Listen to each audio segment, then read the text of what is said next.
Oh, that's right. We just the first take was really good. Just trust us. So here's what we're going over: tool bags. Coop had showed up to a job site when he first started working for me with a bag of tools, and I kept having to run back to the van, grabbing each individual hand tool that I had like tried to be neat in the van with, and it didn't work. And I finally was like, wait a minute. He always has the tool he needs right next to him in his bag. Maybe I should get a bag. So I got this bag. And I probably would have kept it, but I went through a phase where I bought everything that Milwaukee had pack out wise, and then I kept it for too long and never used it and couldn't return it. So I was like, all right, I might as well switch over. And I've liked it. It's been a good bag. It's been more organized than this. And I will say that I'm not an organized person, unfortunately. I'm not always the cleanest person, but when it comes to the pickiness and the cleanliness of your worksite bag, I think that's really important. And we thought we'd make this video to help guys out, because we've had guys show up to the job and like, what should I bring? So here's what you should bring to your first day on a job, at least from a carpenter's standpoint. It's gonna be a long one, guys. I'll try to remodeling carpenter, to be exact. Remodeling carpenter. We need a little bit of everything. We're interior remodeling carpenters is what our specialty is, but we do whole home renovations, kitchens, bathrooms, things like that. And so I have a little bit different assortment in my bag than Coop does. Hopefully he'll do one eventually. We just got to get him on this side of the camera. So I'll go as quick as I can here about what I have in my bag. I keep 2 different types of combo squares. There's 100 different ways, and I'm sure everyone has a better way. They're going to comment. Please do on how you do your hardware for your cabinets, but for me, I have found just keeping 2 combo squares helps me with that. I also like using the little combo square because it fits nicely in my pouch, and I can use this for my door reveals. The other 2 squares I have is the typical framing square everyone should have. Not going to go over the video on how to do that. You can look up tons of videos on how to properly use a framing square. We also found this little cute fella here, the trim square. The Milwaukee trim square has been a great little addition to my lineup. It fits really nicely in my pocket compared to a big square. I don't always wear a bag because we are in finished homes a lot, so I try to keep ourselves nice and lean, so most of the stuff is in our pockets or on real simple hooks, and that's been great for that. I have 2 different tapes. I just got this tape not too long ago, the Irwin, and I'll say, you know, quick little, I'll do a different video on that. I like the Irwin. It's been a great tape. I like a 16-foot tape, but I also do keep the 25-foot tape just in case. We take the stickers off, that way we can write on them and take our little notes and stuff on a job. So that goes on the side there. Those are the measuring side of things.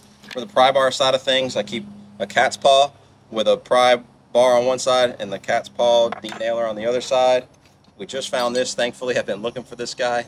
This is a great square, or excuse me, it's not a square, it's a pry bar. This is a great flat bar to have on a job, especially for trim. We sharpen ours and keep our edges nice and thin.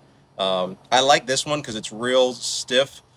Coop calls this one his money maker, and it's great. It definitely has I don't know, for some reason a little bit different functionality than this bar to me, so I've got both. Whichever one you get, you just need one. Yeah, you need one for sure. And sharpen them. Get them a little bit sharp, because it'll help you get in between your trim and some of the finer areas. They come real blunt. And you'd be scraping off caulk on old door frames and all that stuff. Exactly. That's a good point. Very versatile tool. Yes. It's a scraper. It's a pry bar. It's everything. Which is what I've used this for sometimes too. And I do like carrying this sometimes on jobs, because I'll actually use this as a hammer block too. But I did notice in the last job we were on, we were working on some clear pine, and I accidentally indented the word purdy on there. So I just took a little iron with a hot rag and took that indentation back out. It's not purdy no more. It's not purdy no more. But we made it purdy. There's always a way to fix something. A carpenter told me that once. A good carpenter is not about not making mistakes. It's about knowing how to correct them, because we all make mistakes. We're all human. So I keep a channel lock in my bag too, because you know, sometimes having to disconnect plumbing and things like that when we're doing cabinets on remodels. I keep 2 different electrician tools. I keep a electrician's dike and the wire strippers. Inevitably, I'm finding that I do a little bit of side electrical work on jobs. Some bullnose are really good to have, especially for pulling nails. My dad says they're not for pulling nails, they're for snipping nails, but we try to use them to pull nails. They are for cutting nails, and I didn't know until I bought a pair. I was like, oh, I thought these were for pulling them. Yeah, no, they're for cutting, not for pulling. That's what I'm going to use it for. But that's what we use it for, you know. I do keep a pair of vice grips. This is solely for plumbing. These two bag weights are for plumbing. Not used often, but it is nice to have them. These are, I think you call these dual action. Is that what you call these? Dual action. These are great. I don't know what they're called, but they're amazing. There's a spring in here. Yeah, and whatever you put in here, man, you're going to clamp down and it will catch it and then reclamp onto it, and it will crush whatever you have in there. It has more leverage than normal, and we've had to resize screws for like cabinet hardware, and you can literally cut through a cabinet screw with that. Yeah, no issue. Which the dikes can't do. The electrician dikes can't do it as well as what I mean, you can, but you have to stand on those things. Yeah. This one you can do with one hand. Yeah, so it's got some serious power. Those are Crescent. Coop's got a DeWalt set. Same difference. Unfortunately, you have to have every Allen key possible because inevitably you'll run into something that uses them. Those are nice bag weights too. This is a cool little tool that Coop got us going on. We think that what it's used for is the clips and doors and stuff for cars. It's an auto tool, but my goodness, you want to talk about a random tool that you never think you would ever use, but once you get it in your bag, you pull it out every day. Removing wire shelving from closets. That'll take all the pins out, no problem. Yeah, wire shelving. Just this morning I used it to slide underneath. We were having to reuse the sweep off of a door, and I was using it to get underneath and pry out the sweep and get the right in between the crown staples, whereas the pry bar wasn't working as well. It started to crack it, so I got this in there and right near the crown What's the staples. brand? Is there a brand on that? This is called Vulcan. All right. It's at our local hardware store that we love going to. For the Vulcan pry bar thing. Bottom of the bag here, a chalk line. We honestly don't use the chalk line a whole lot. I keep a blue. Coop keeps a different color. That way if we do mess up our chalk line and we need to redo it, we've got two different colors. We do stay away from red because red is supposedly more permanent. We got these at one point because they seem kind of cool, but I don't use them a whole lot. But if you're a cut guy and you're sick of breathing in dust, especially if you're using the pre-prime stuff, throw those in your nose. They actually do a pretty good job. They're not 100%, but it's a good middle ground for guys who don't like wearing masks like us. Yeah. Sandpaper. I should upgrade my sandpaper setup. Coop's got his on a block, and I really should. I should upgrade my sandpaper setup and put it on a block. That way I can sand better. I like to keep like a 220, a 120, and maybe an 80. Yeah, this is an 80. Keep them all in your bag. I got an 80 and I got a 120 over here too, somewhere. Oh, I threw it away today. I used it up. I stored it, so I threw it away. Manual screwdriver. Because we do so much I do so much electrical work, it seems. I do keep a standard Phillips head on its own. It is bent because I do use it to pry against things too. That was before I had this little guy.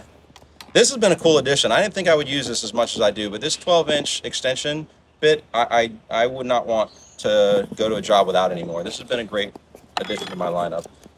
Utility knife.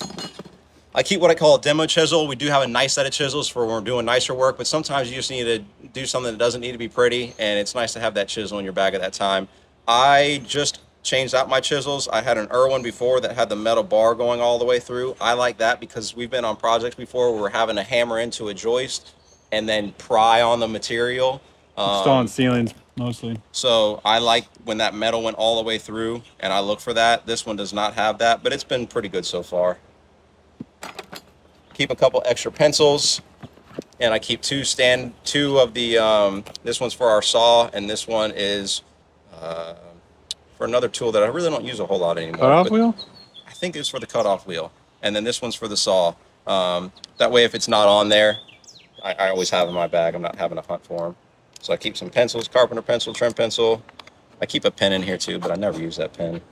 Marker? Oh, you know, Sharpie? Yep, on the outside here, I've got a couple different style punches. This is called a Japanese punch. Then I've just got your standard. This is a Craftsman punch. I keep some tape hung off a bag. This is great. My brother sent me a clip the other day. A guy had put tape underneath the hole in drywall he was drilling. He's like, have you seen this? I was like, man, I've been doing that for 5 years now.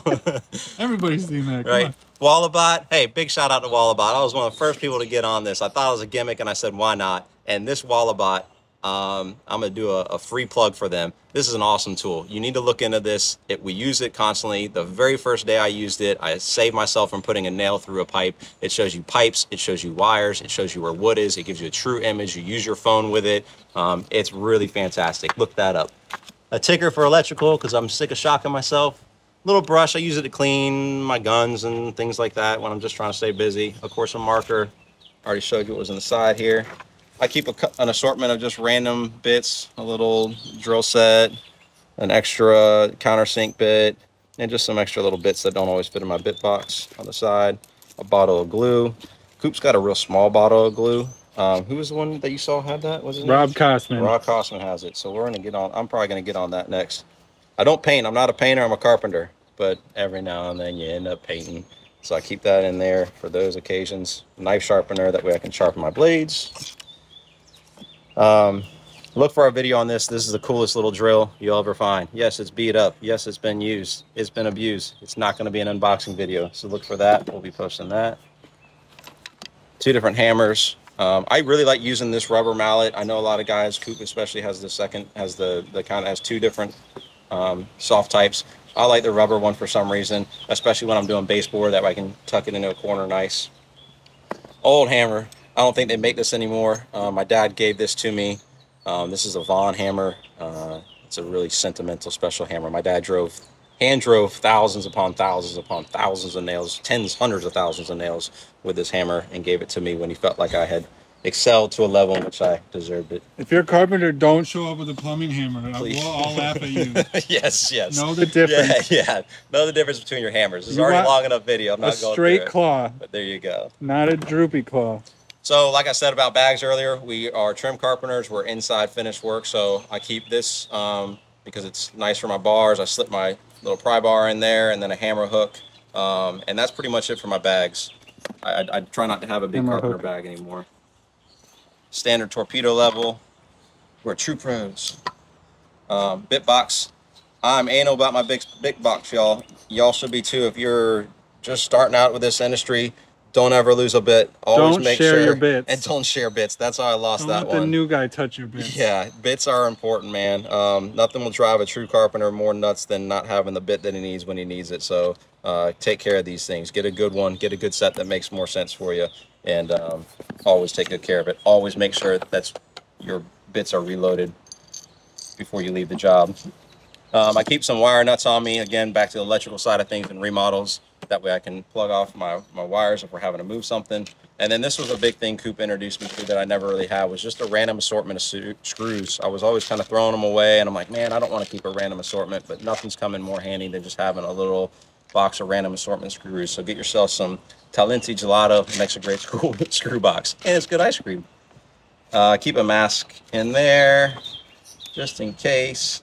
My little gator bit. This is a cool addition if you just need a quick that's a game changer setup. right Yeah, there. this is so much better than always having to access your sockets. Sometimes you need sockets, but just when you're trying to do something quick in your bag, it's real nice to have. $10 gator bit. And then we do have a video on this laser versus the DeWalt laser, so look for that. We'll talk about measuring tapes in that video too. This has been our best laser right here, the Boss Professional GLM20. I keep that in my bag, and that is my bag, I think. And we use all of that stuff. That seems like overkill, but all that stuff gets used on a regular basis. And if you show up to a new job with this stuff, ready to work, I guarantee you whoever you're working for is going to be impressed. Yeah, man. When Coop showed up like this, I was not only instantly impressed, but I was like, dang, I need to level up my game here. I was just running around like a chicken with my head cut off, and now it's going to great. limit your trips back to the truck, back to the table where all the tools are at. Like, you just have this near you at all times, and you always got what you need. Yeah, I think the client kind of knows too. The client sees you coming up with that. It's like, oh, okay, I have a professional on my job right now. I have someone who cares about what they're doing. They've got a bag full of tools. Yours are going to be new. Okay, you'll beat them up eventually, and then hopefully we'll be able to help you find good tools, because we're going to beat our tools up. We're going to do reviews on them. We're going to let you know what we're using each and every day, and we hope that helps you out. Thanks for watching. Like, subscribe. It really does help us. Thanks again. Bye.